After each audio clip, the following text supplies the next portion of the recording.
Hey guys, okay, I had no idea that part 1 would be so liked, so thank you.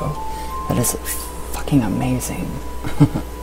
I don't really have much of a voice today, but okay, so yes, I was working with Pan at the time, down in my old house, so like 15 years ago. I was working with Pan. I really didn't, I was very eclectic Wicca. Yeah, I know. So it was more of a mix of just like witchcraft and necromancy and just alchemy and things I didn't know that I was doing, but I was doing.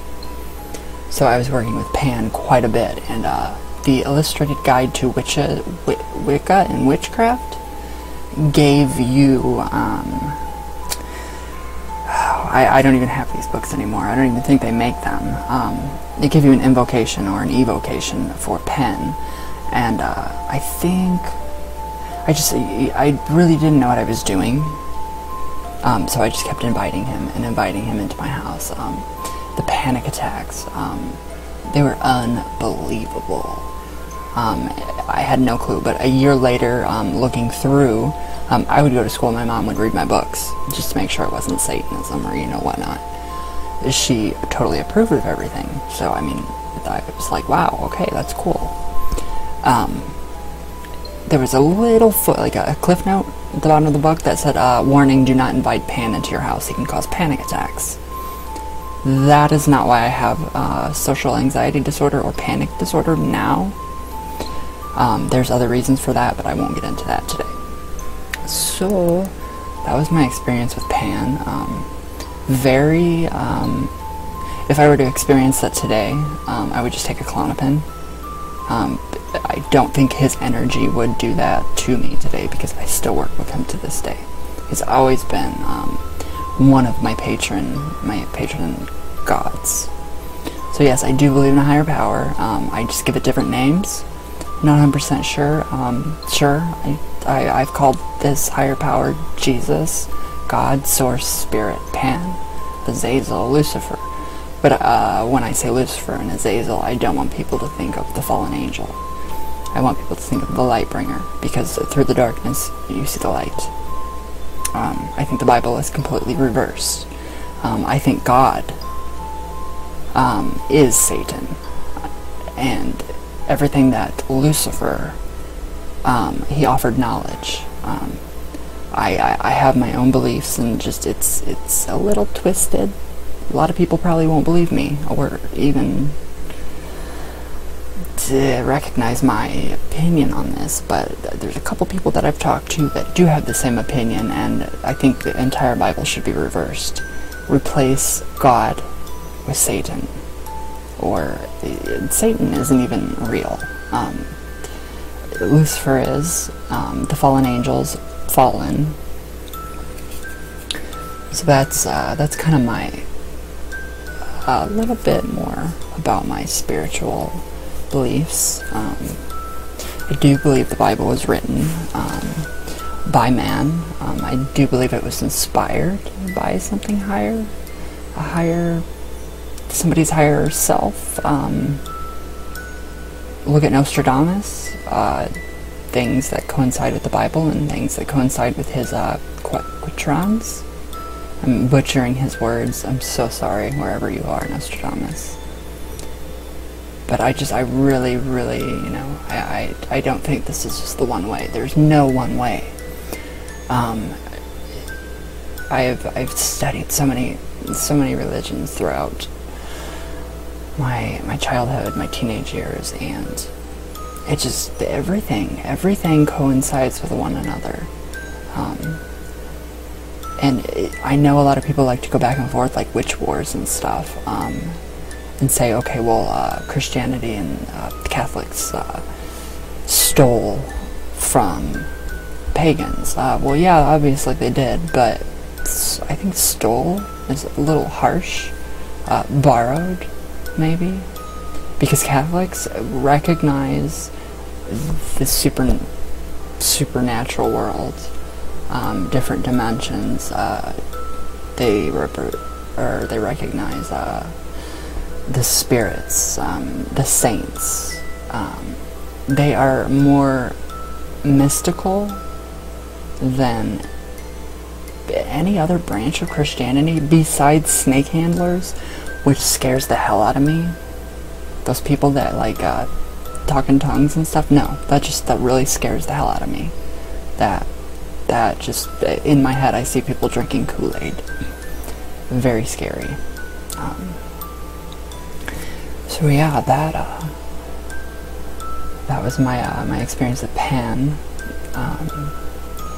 After that, after the whole inviting him in and doing that, I actually, until we moved into this house, I would see out of I had 2-bedroom windows. I would see like a beast, which, you know, I was 13, 14 in junior high school, I think. I don't know. That's pretty scary to see. Not scary, but deep. It was not something I was ready for yet. So I would see these figures of like a face, like beastie, nothing evil. Kind of picture the Baphomet statue in Detroit. Kudos to the Satanic Temple. That is fantastic for you guys. I think that's just amazing, and you guys deserve it. You very, very, very much deserve it. And I lost my train of thought.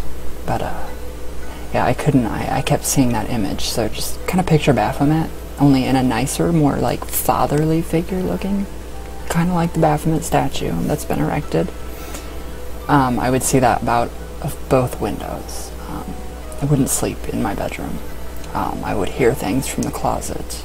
Now, I don't know if this is an overactive imagination of a 14-year-old screwed up, pissed off kid reading Marilyn Manson's autobiography, Long Hard Road Out of Hell, in my closet at like midnight, and then using the Ouija board. But all of my negative things never originated, and I will not ever place blame or use the Ouija as my scapegoat to why these things happen. I did Pan on myself. I invited him by myself. The Ouija did not tell me anything about that. It was kind of, I had a period where I would put it away for a while. Like any other kid, you know, you get bored with something, move on to the next thing. So it was tarot cards, magic, rituals, invoking spirits, all of that stuff. I would never sleep in that bedroom again, ever, unless I had somebody stay over, and that was often, very, very often. I would have somebody stay over with me. I would actually sleep on the side of my mom and dad's bed, just on that side, because I would wake up and I would see, I used to have a rabbit. I did have a pet rabbit. Short story really quick. I did run over a rabbit when I was 16. The next day I adopted him. He was a lop-eared rabbit. His name was Ollie, or Nuala, for New Orleans. And that just lost my train of thought. Shit. Yeah, I got that rabbit, so I had him. And then, well, I don't even know where I was going now. Yeah, I wouldn't sleep in that, in that bedroom. It was too much. The anxiety was too much. It wasn't something I was ready for. That's all I have to say.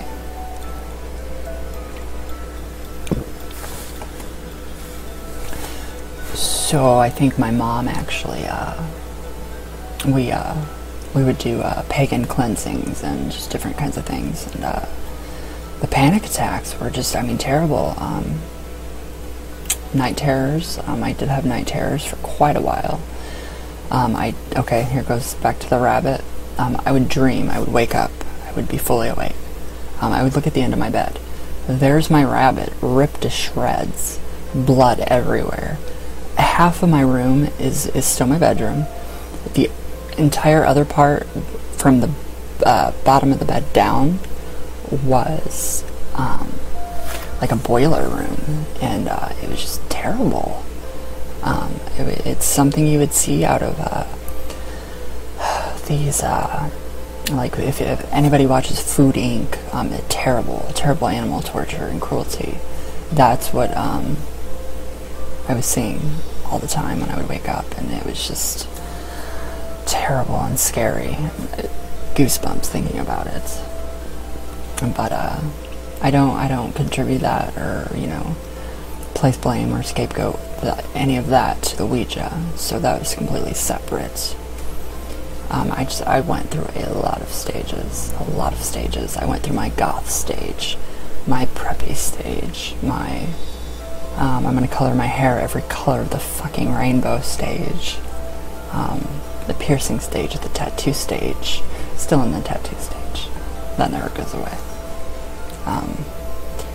Yeah, I went through a lot of weird stages. I remember sitting in my closet because my dad actually made it. I was obsessed with Barbara Eden. She was my idol, my role model for so long.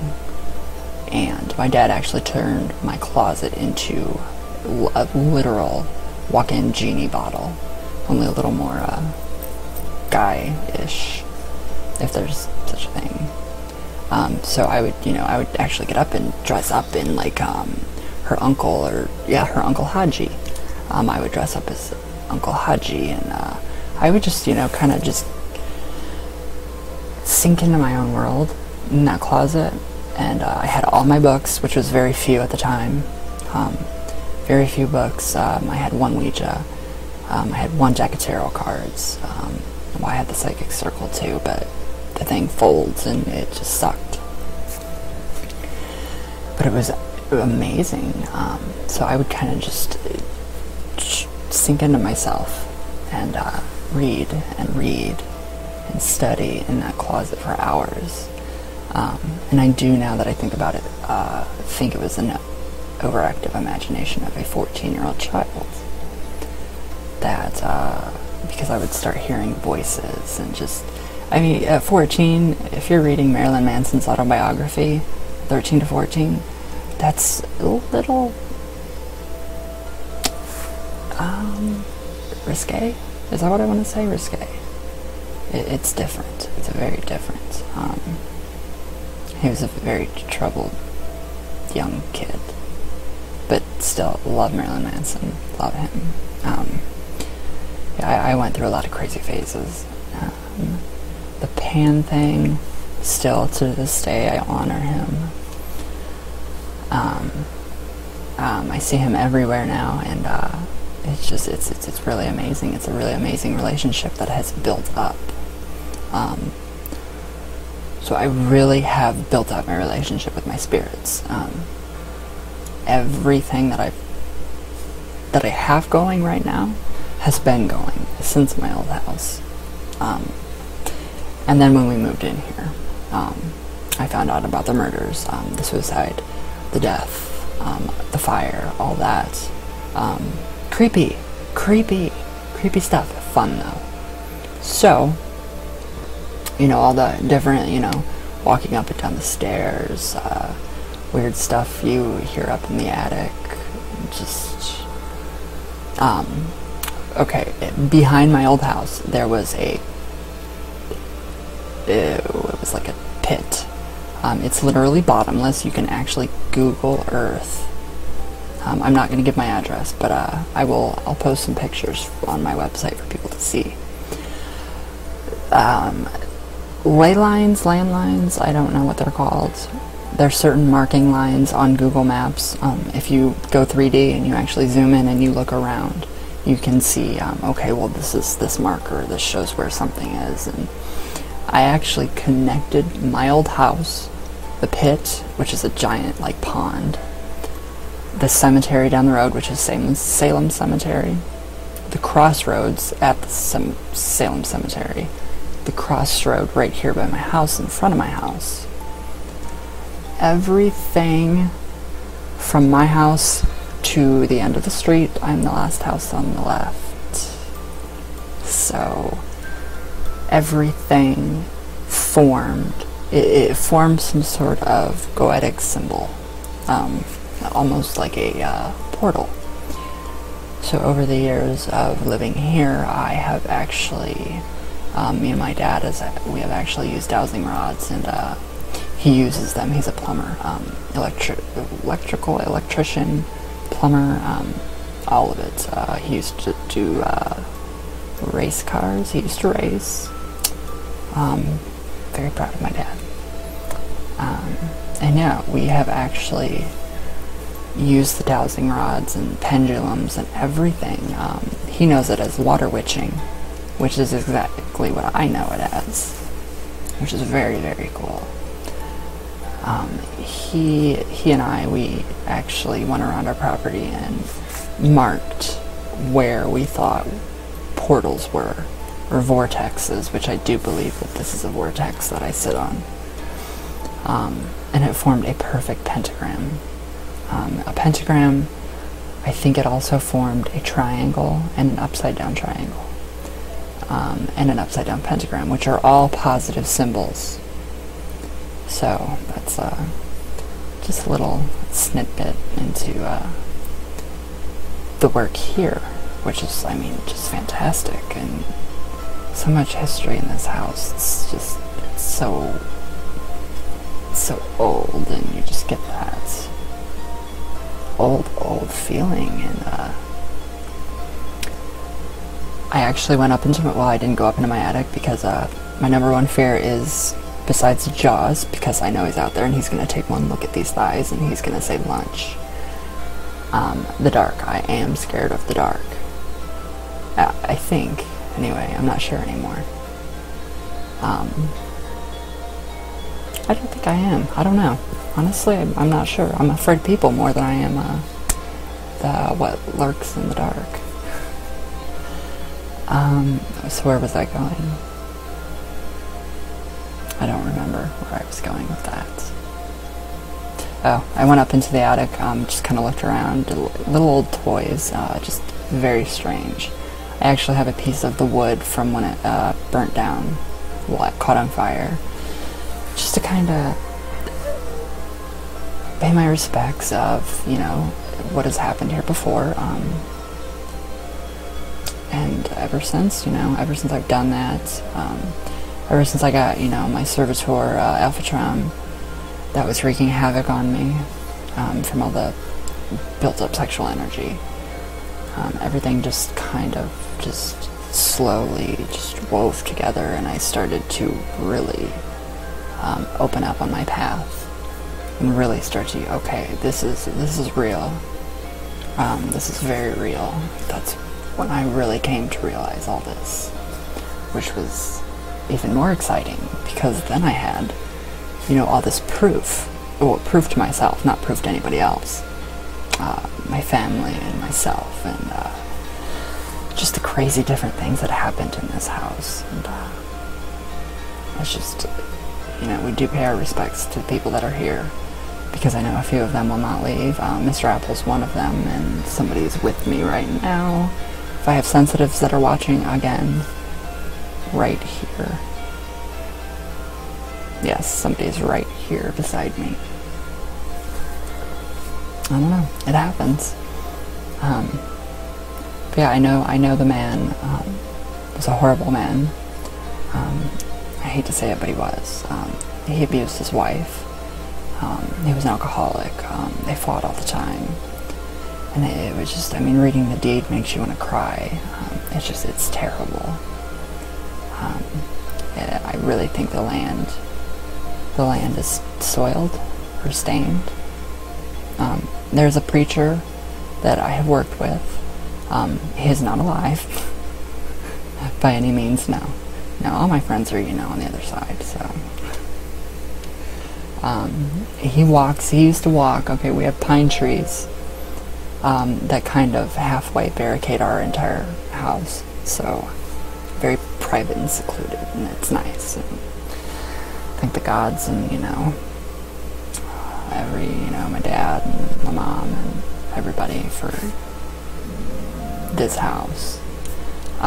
He used to, I would see him in my mind's eye, walk the perimeter of the pine trees. And I was like, well, why is there a preacher on my land? So I talked to him. I don't need the board, no I don't, at all, to talk to the spirits. I talked to him and asked him what he was doing. He's also on one of my Ouija videos. I've contacted him through there. He was trying to get rid of the man that killed his wife, Mr. Apple. I don't think he ever left. I think he's still here. I think he's more at peace, though. Maybe. He's either at peace, or just the fact that such a traumatic thing happened, it's just an imprint. I kind of feel like maybe he's an imprint. So the lines are kind of blurry between imprint and actual spirits and actual haunting. But yes, there is spiritual activity within this house, and it is fantastic. Not the circumstances that created this activity, but just everything. It's really fun. It's really fun, especially in Halloween. And then actually, before I moved into the house, I came down, me and my friend, who will rename Anonymous because they're no longer in my lives. Me and her, we rode down here on our bikes. I had this really cheap, probably when the internet first came out, and our cameras. So I came down here, I had one battery inside the camera, and took a picture of the window in that room. And there was a little boy as plain as day, standing right there. I could see his face perfectly. Didn't know anything about what happened. Didn't even know I was going to be moving into this house. For the life of me, I still have that camera. I cannot get the picture off of it. The picture won't even show up anymore, but it says it's there. So I just wish that I could still have that picture to show you guys and share with everybody, because it is really amazing. It's creepy when I think about it. But yeah, that's kind of it for now, I guess. I still can't believe how many people have watched my part 1 video. Wow, thank you. You're amazing, guys. Another thing, when I do my videos, and you guys comment on YouTube, for some odd reason, if you guys ask me a question, I can't actually comment on some of you guys, so you might want to check your settings. I like them. That's all I can do is like them. And I'll sometime occasionally post, I can't respond to so-and-so because of your settings. Mine is completely open. So my comments, everybody can comment on anything I have, except if it's just a bunch of load of shit, and then it's just spam. But I don't know. What else do you guys want to know? So yeah, a little bit more about me personally. I'm very outdoorsy. Obviously I'm sunburned just a little bit. Yes, I am, and I can feel it, which sucks. Love being outdoors, love it. Most of my day consists of being outside. Always doing something outside. Winter's coming, which sucks, so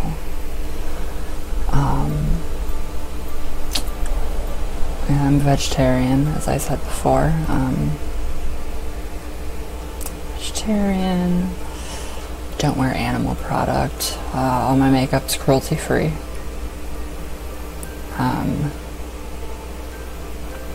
And yeah, I have a Chihuahua from hell. His name's Chico, and he's 8 years old, and he is definitely my child, and he loves to bite ankles. And he loves to attack everybody. He hates everybody. Except for me. No, he does. He hates a lot of people.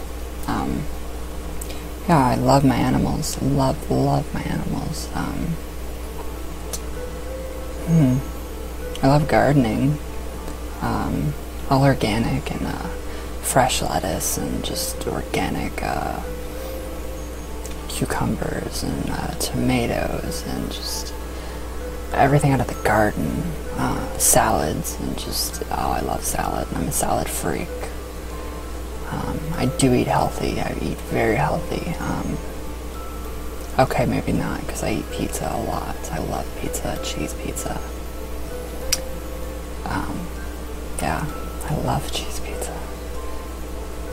My coffee, I love my coffee. I'm a big Coke drinker. I drink a lot of Coke. Well, no, I don't drink a lot of Coke. I've cut way down. Love my coffee. Yeah, that's me. I'm very loud, very loud. I don't drink, I can't drink. For one, I'm on Prestige, which if you drink on that antidepressant, it's like Linda Blair projectile vomiting. So no, that's not a good thing. I've had many people carry me out of bars, so I just stay out. No, me and alcohol don't mix. Maybe a little bit, champagne or something, Jameson's, nothing hard. Love my Jameson's though. Yeah, I like to make my own oils. I'm working on an oil right now, specifically for aged ears. I'm working my way up to an inch on my ears. Just on my ears though, nothing else. So you won't see me with giant holes in my cheeks or anything. I've always wanted a split tongue. I can't do it. If you can't say yes right away, then there's something, no, don't do it. Big, huge body mod community. LGBT, PETA, HRC, No Kid Hungry. I just love, all these charities, and through the donations that I get for doing Ouija sessions, and just for all the time it takes in the preparations, I do donate a percentage of that, 5%, to No Kid Hungry, or I won't say PETA because I have not donated to PETA in a long time, except for just regular activism. So yeah, I'm a big part of No Kid Hungry. Pack a Backpack, the ASPCA, just all these wonderful causes and just incredible things. Breast cancer awareness, suicide awareness. Yeah, I'm a big activist of all kinds of things. I would love to have my own book out one day. I'm actually writing one right now. My other self is. It's right beside me, writing. My doppelganger. No. I have a book in the works. I'm not going to tell anybody what it's about, because you already know. I think I'm about 25 chapters in, so there goes my short book. It's going to be like a fucking novel, so I'm going to have to go and edit it. Some of my biggest, alright, there's a woman, okay, her name, you guys might know her, possibly, Karen A. Dahlman. Ever since I got in touch with her, and I think it's been about a year now, that we've been talking online, and just when I read, when she actually sent me the Spirits of Ouija, 4 Decades of Communication. Oh my god, when I first started reading the book, excuse me, It's just like, it's really amazing when the author is almost taking the words out of your head and your beliefs and putting it on paper. So after I read The Spirits of Ouija, I kind of think I ascended more, if that makes sense, into more esoteric Ouija. I just can't tell you enough how much she has changed my entire life. My entire life has changed. So after The Spirits of Ouija came The Spirit of Alchemy. And when I read that's a little more, a lot of people say that it's basic alchemy. No. Read between the lines. Really read between the lines. That book has changed my life. I can actually take myself out of a negative situation. I can view it from just as many different viewpoints as I want to now. And I can choose the path that's going to be the best for the situation, myself, and all those involved. That's alchemy. Transmuting the negativity into the positivity, seeing that light into dark. And she has also helped me to face so many of my own fears that I didn't even know I had. Like Zozo, if you read or YouTube her, I feature her on my YouTube channel. You have to listen to some of the podcasts that she does. She is very busy doing all kinds of amazing work for the Ouija world and community, and shedding light on the positive flip side of the Ouija board instead of the Hollywood side, which gave it a bad rap. She just takes you into a completely different, you will view everything completely differently. You will never view the Ouija board the same. So just read those two books. Esoteric Ouija, for me, that meant transcending more, really getting in touch with my higher self, realizing that I am a part of this giant collective consciousness that's everybody else is connected to, and we're all connected to. It's just I just can't express in words how much she has helped my learning process, my growing process. Within, I would say, a matter of 3 months, my relationship with my father went from very bad to extremely amazing. Everything is just, it works out. Taking a minute in my day just to realize that, okay, I have to breathe. I'm connected to everything. It's just the most amazing feeling in the world. So in my Ouija videos, I do incorporate stones. It does sound New Agey. It's not New Agey. I incorporate Numite, which is 2.5 million or billion years old. That is my Numite wand. This camera will not do it justice whatsoever. What the Numite does,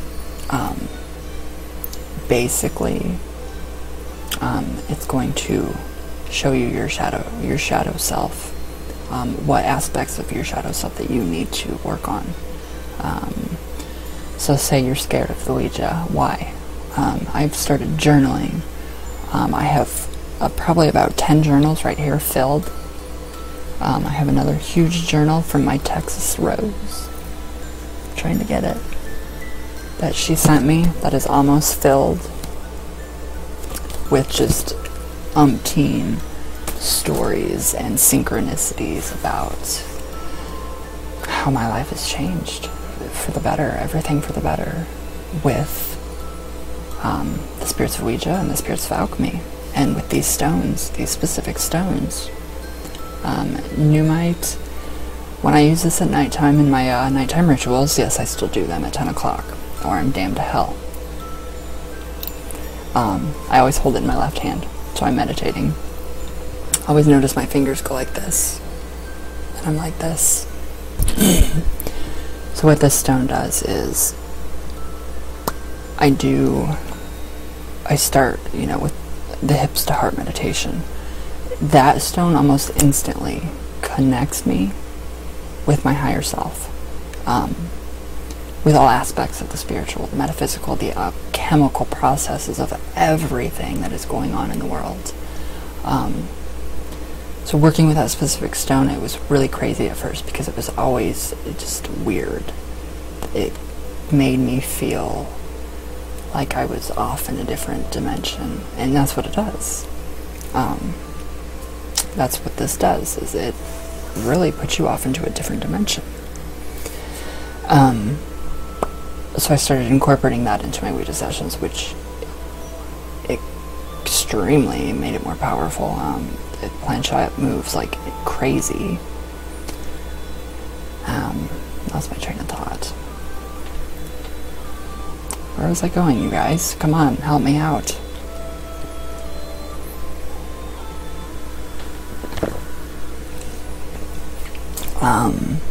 Yeah, I meditate with that stone at night when I do my ritual, or my nightly ritual, my OCD ritual. I seriously have to go to a doctor to something, because it's terrible now. It's worse. It is seriously bad.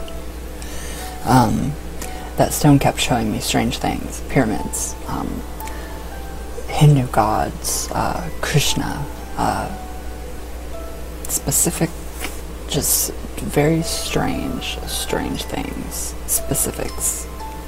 Krishna, I would see somebody playing the flute. The Hindus, and it's crazy what you can actually pick up with this stone if you work with it enough. You have to treat it with respect, because it is a living being. The first thing that this told me was Aphrodite. First thing I got from it. I don't know why. I have not researched why or if there's any connection between Aphrodite and Numite, or where it came from. So I still have that to research. So that kind of just, it spiritually, I don't know how to say it, it connects, and it just kind of helps tune, maybe, with the spiritual world a little better. And yeah, those are pretty much the only crystals that I actually really use. I have a very nice selenite tower that actually lights up, that I put my shungite pendant on every night to recharge it. So that's really, crystals are, I'm getting into that form of healing. I was initiated into level 1 and 2 Reiki. I never got the paperwork for it. I'll never see the paperwork for that either. Yeah, I'm getting kind of cheeky there. So, yeah, level 1 and 2 Reiki. I've had someone make me a govai, which is a Haitian voodoo spirit pot, and they claim that it's only for the spirit to rest in and reside in. I'll never see that either. But from what my grandmother has told me, she will not have anything to do with that govai. Thank you, Danny. Yeah, that's all I'm gonna say about that. I don't want to piss anybody off, the wrong people. For God's sake. I'm totally kidding. I'm getting an attitude. Sorry. But yeah, that's me. This is me. My daily life. Oh, I don't know what else to tell you guys. I'm most comfortable when I'm in a husband beater. I don't like to call them wife beaters, husband beaters. In a pair of shorts. Most comfortable. I hate clothes. I think they're ridiculous and stupid. Sadly, we have to wear them. What else? I'm obsessed with lights. I love lights. Love to read. Love to read. Very, yeah, like I said in my part 1, very inspired by Jen and Sylvia Soska, Tristan Risk, Just Six. If you guys haven't checked them out, check them out. Check out Jill Six, Police Brutality. It's a short film that she did for Women in Horror Month. Also check out Jessica Cameron's Blood Orange, or yeah, Blood Oranges. Amazing. I mean, so many fantastic people. Women in Horror Month is the best month. All these shorts are just fantastic. So I'm also a big I believe in donating plasma. I can't personally here because I'm gay, and I have tattoos where they want to draw blood, so I sadly cannot do that. They will refuse you, which is fucking lame. I've held one protest in my life for PETA, which was a fantastic turnout. Protested McDonald's, actually, for the way that they get their chickens, which is a terrible, terrible way. www.peta.org or mccruelty.com. It is true. Sad, but true. What else? What else do you guys want to know? I do have a crystal ball. I think it's behind me somewhere. And a broom. Typical witch stuff.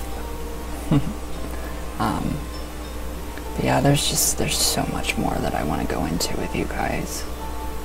I kind of think that sums up a lot right there with my spiritual beliefs, my practices, the things that I do, my daily life. Being a medium full-time is from the second you wake up until you go to bed, and then maybe even in bed. That's not bad. Checking emails, replying, responding, prepping for sessions. It does take a lot of work. It does.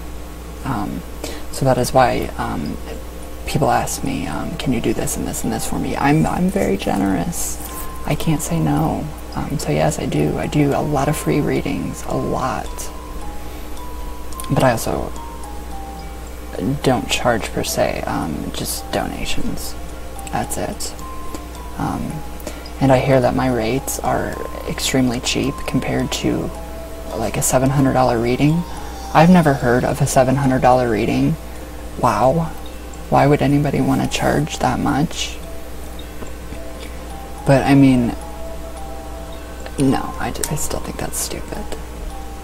But it's still, if that's how you make your living, I think it's fine. It's an energy exchange.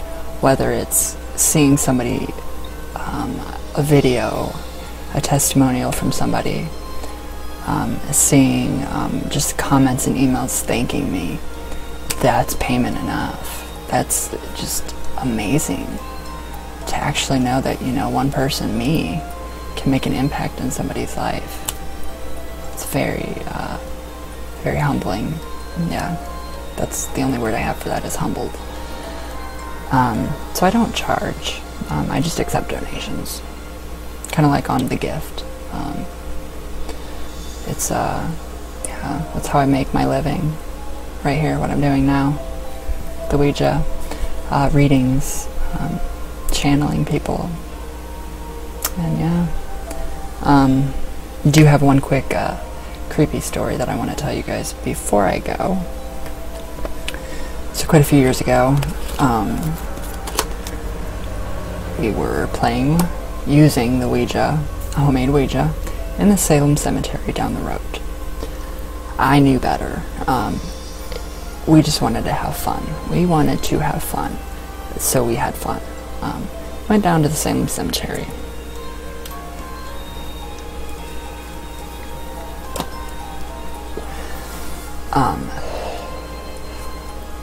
Paid my respects, you know, knocked 3 times. I always give some water or 3 pennies. Went in, sat down pretty much at the front of the entrance, just to kind of not, you know, step on anybody, which kind of makes me, I don't want to be stepping on anybody. I don't want to be stepped on when I'm dead. I'm going to be put in a frickin' urn, a coffee can. Better be Folgers too, or the best Colombian blend you can find. Okay, so we sat down there, 3 of us around the, you know, the board, put our hands on the planchette, blacked out what felt like that feeling you're sinking, you're falling and falling and falling. Weird feeling. Completely freaked out. We all 3 blacked out at the same time and had that feeling of falling. Don't know what happened, what it was. I do know we were all like this, and then we all came up like this. And I was like, okay, we have to go. So I said thank you to all the spirits in the cemetery. Gave 3 more pennies, we left. That was another just kind of strange experience. I don't know what happened. I was told by many different people that I had brought home over 200 spirits attached to me. But I think that's typical for a medium. They're everywhere, all the time. So that's another kind of spooky story. Paranormal? Maybe? I don't know. I don't know if it's not really scary now that I think about it. But that's just another one of my experiences. Yeah, so. Alright guys, I think that's it for today, for part 2. I hope you guys like this one. I really do. Give you a little more insight into me. And yeah, again, if you want personalized readings, you guys know what to do. Comment and like, subscribe, let me know how I'm doing. And yeah, you guys are amazing, seriously. To my younger people, you guys are so amazing too. And I feel bad for swearing. So, I'm gonna try not to drop the F-bomb too much. That's what happens when you get older. You have more respect. But alright guys, thanks for watching, seriously. Thanks for watching part 1. Part 1 was fantastic. The questions were awesome. The comments, the feedback, love it. I love you guys very much. And I will talk to you all later. And everybody have a good day. Enjoy your day because it's super nice outside, so enjoy it while it lasts. And everybody, I will possibly have a part 3 or part 4. You guys tell me. Alright guys.